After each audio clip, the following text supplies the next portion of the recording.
Most people think learning prompts is enough to get into AI. I used to think the same. But real AI work isn't just about prompts. It's about building systems like workflows and agents. And if you don't understand the difference, you're missing a core skill needed to build real-world AI solutions. So in this video, let's break it down. Before AI, this was just automation.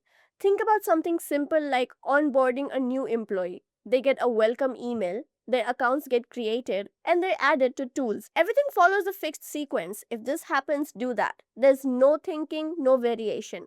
That's traditional automation. Predictable, consistent, and the same every time. Now let's add AI to this system. Instead of sending the same email to everyone, you add a step where AI writes a personalized message, but the system itself is still controlled and predictable. And in reality, most AI systems today are still workflows. To make this more real, think about posting on Instagram. You come up with an idea, use AI to write a caption, generate an image, and then schedule the post. AI is helping at different steps, but you're still controlling the process from start to finish. That's a workflow. Now imagine something different. Instead of giving steps, you give a goal like grow my Instagram page. Now the system decides what to do. It might analyze past posts, test different content styles, post at different times, and double down on what's working. You're not guiding every step anymore. That's an AI agent. The simplest way to think about this is that AI workflows follows instructions while an agent makes decisions. Now this is the core difference. With workflows, you're in control. You define every step and can review things before moving forward, like checking an email before it's sent. With agents, you give up that control. You set a goal and the system decides how to achieve it. Agents don't just think, they act. They can use tools, call APIs, browse the internet, and even write code. In many ways, they behave like digital workers. That's what makes them powerful, but that power comes with trade-offs.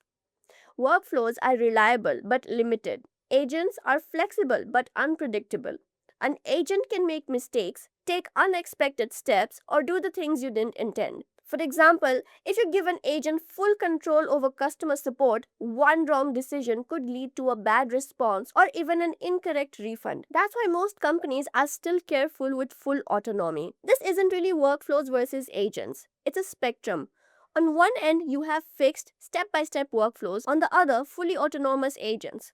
Most real systems sit somewhere in between, often combining both. For example, you might have a workflow, but inside one step, an agent makes decisions. This is often called an agentic workflow. The real question isn't which one is better. It's how much autonomy you actually need. Adding more autonomy than necessary usually just adds complexity without real benefit. Now here's what most people miss. AI isn't the hardest part. Design is. People focus on tools and models, but if your system isn't designed well, better AI won't fix it. A simple, well-designed workflow will almost always outperform a messy system. Use workflows when your task is clear, repeatable, and structured, like content creation, reporting, or data processing. They're faster, more reliable, and easier to manage. Use agents when your task is open-ended, unpredictable, and requires decision-making, like research or strategy.